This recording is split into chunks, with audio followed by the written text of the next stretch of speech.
Hello, I'm Tracy Ball. And I'm Tim George. Welcome to Ball State, the Year in Review. For the next several minutes, we'll highlight the events which shaped our campus over the past year. 1990 was a great year for Ball State as we made it to the Sweet 16 in basketball, watched an alumnus on the silver screen, and reached the quarter-century mark as a university.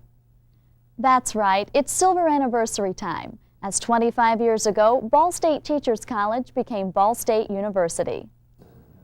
President Emmons had told us that when our enrollment hit 10,000, then he would ask for our status to change from that of Teachers College to Ball State University. And that he did. We hit that magic mark in the fall of '64, and the legislature made the change in February of '65. Now, at that time, we were growing rapidly. Classroom space was very much a premium. For example, north of Riverside Avenue, we did have the Practical Arts Building. We had the Music and English and Emmons Auditorium. We had University Gymnasium. And then, other than the residence halls, there were no other buildings north of Riverside. No library, no Whitinger building, no architecture building, and of course, neither the Bell building or the Ball building were in existence at that time.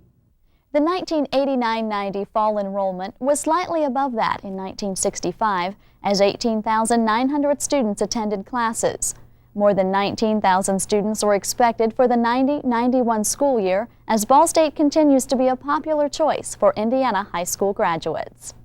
A bit longer than 25 years ago, the administration building was dedicated. It was August of 1899 to be exact. As the only campus building at what was then called Eastern Indiana Normal University, it housed classrooms, a chapel, the college auditorium, and even the president's living quarters. Now, thanks to a $4 million renovation project, the administration building will soon look much as it did at the turn of the century. A complete exterior and interior renovation is taking place in 4 phases over the next 5 years. The president, however, plans to maintain his private residence off campus. Along with the university celebration comes the 25th anniversary of the College of Architecture and Planning. A huge cake in the shape of the present architecture building and the original Quonset hut classrooms was cut as part of the celebration. In addition, plans for an alumni terrace were unveiled, and several alumni planted a commemorative tree. Beside anniversaries, another major event took place this year when Ball State celebrated Canada Year.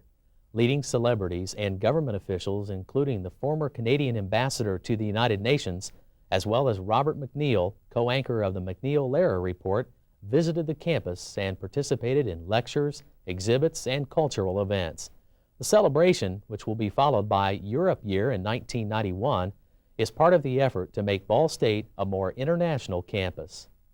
For 9 Ball State students, the desire for an international education allowed them to be part of history in the making. The students, who were participating in an educational exchange program, witnessed firsthand the uprising of Chinese citizens during the Tiananmen Square demonstrations. The students, along with 6 faculty members, were safe in Shanghai during the protest, but returned with stories of tension and unrest throughout the country. The streets, you could walk down the middle of the street in the middle of the day. No traffic at all. There were buses blockading some intersections, and they had taken barriers to separate the road from the bicycle paths. They put those across the road.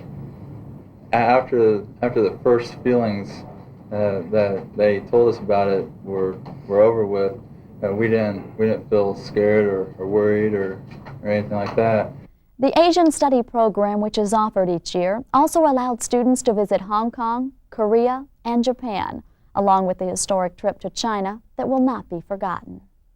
Approximately 5,600 students and staff were inoculated after the State Board of Health declared a measles emergency on the campus. The mass inoculations began after a case of the old-fashioned measles was confirmed in a Ball State student. Because the virus is highly contagious, The Board of Health considers one case to be an outbreak and reason enough to immunize the entire campus community. While many students spend their spring break chugging beer on the beach in Florida, 20 Ball State students donated their time to build a house in South Carolina for victims of Hurricane Hugo. The students, members of the Ball State chapter of Habitat for Humanity, began by prefabricating wall sections and roof trusses on campus. To help fund the trip, students sold studograms, which allowed persons to donate money and then personally sign their name or message onto a wall stud. These wall studs, along with the other prefabricated parts, were then shipped to Sumter, South Carolina for construction. I think the students overall are surprised at how quickly the house came together.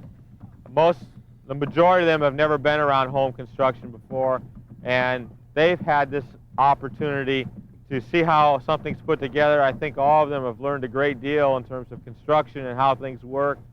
I think the other thing that really was a highlight of the week was yesterday when we were able to get the McGee family here, present them with some gifts that we had, and walk through the home with them and begin to just get a sense that it really was a home. The students are members of the Ball State chapter of Habitat for Humanity, an international organization dedicated to eliminating substandard housing. It was another banner season for Ball State athletics. For the second straight year, we captured the Reese Trophy, awarded to the MAC Conference School with the best combined record in men's sports. Our men's volleyball team finished third in the nation while appearing in the NCAA Final Four for the 8th time in 10 years. Also, the football team won the MAC Conference Championship and for the first time went to the California Raisin Bowl. But the highlight of the sporting year occurred in a miraculous 3 seconds that words cannot describe.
It won't be long before several Cardinal teams will have a new place to call home.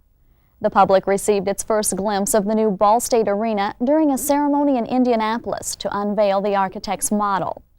The 12,000-seat arena is the final phase of Ball State's new health, physical activity, and arena complex.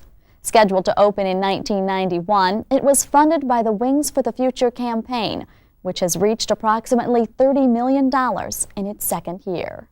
Ball State athletes had a new cardinal for their uniforms in 1990, and the university had a new logo.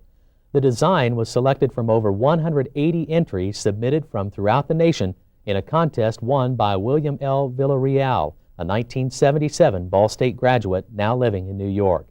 The new logo will be used on all Ball State athletic uniforms, T-shirts, and other paraphernalia. Physics sounds like a boring subject to many students, but not when it's taught at more than 200 miles an hour. The Indiana Corporation for Science and Technology awarded a team of Ball State researchers a grant of nearly $100,000 to develop Physics at the 500, a video learning tool which describes how the laws of physics are at work on a race car. 5 60-second programs will be created to be part of an interactive exhibit at the Children's Museum of Indianapolis. While describing such principles as the Doppler effect and friction, the use of a race car demonstrates physics principles in an exciting way, which is designed to attract young people to the field. The project is scheduled to be completed by May of next year. With Jim Davis and David Letterman among its famous alumni, Ball State is well represented in the entertainment world. But another Ball State star is rising. It wasn't exactly a silver screen. It actually was several bed sheets sewn together. And there was no popcorn and soft drinks, but the dive-in movie held at the Llewellyn Aquatic Center was certainly a splashing success. The audience floated in inner tubes while watching the horror classic Creature from the Black Lagoon. The event was designed to promote aquatic fitness and was later followed up by a showing of Jaws, which featured the added attraction of underwater speakers. Our finale may not be as exciting as that of Jaws, but it was a spectacular year for the university and one that will be remembered. We hope you've enjoyed looking back at the events which created a thrilling and historic year. Thanks for joining us. So long, everyone.